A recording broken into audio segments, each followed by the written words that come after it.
ज्योति सिंह के मामले में कूद चुके हैं खेसारी लाल। तो क्या खबर की जानकारी जानेंगे इसी वीडियो में। उससे पहले आप चैनल पे नए हैं तो चैनल को ले सब्सक्राइब और वीडियो कर दे लाइक। चलते खबर की ओर। तो आप लोग को बता दें भाई लोग, पवन सिंह और ज्योति सिंह के मामले में कूद चुके हैं खेसारी लाल। ज्योति सिंह गई थी खेसारी लाल के पास, बोली भैया मेरी मदद करो, पावर स्टार को जाना है जेल। ट्रेंडिंग स्टार दे चुके हैं ज्योति सिंह के साथ। तो आपको जल्द ही देखने को मिलेंगे ज्योति सिंह और ट्रेंडिंग स्टार साथ में ही। ट्रेंडिंग स्टार मतलब खेसारी लाल यादव ने कह दिया है, मैं ज्योति सिंह भाभी को मैं दूंगा अपने साथ काम और अपनी हीरोइन बनाऊंगा ज्योति सिंह को।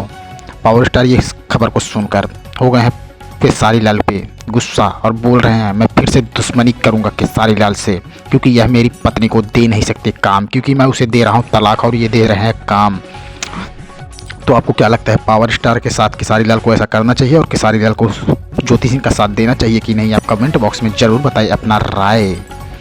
और ज्योति सिंह जल्द ही खेसारी लाल के साथ देख सकती हैं एक मूवी में और एक सॉन्ग में, जल्द ही देखने को मिलेंगे दोनों एक साथ।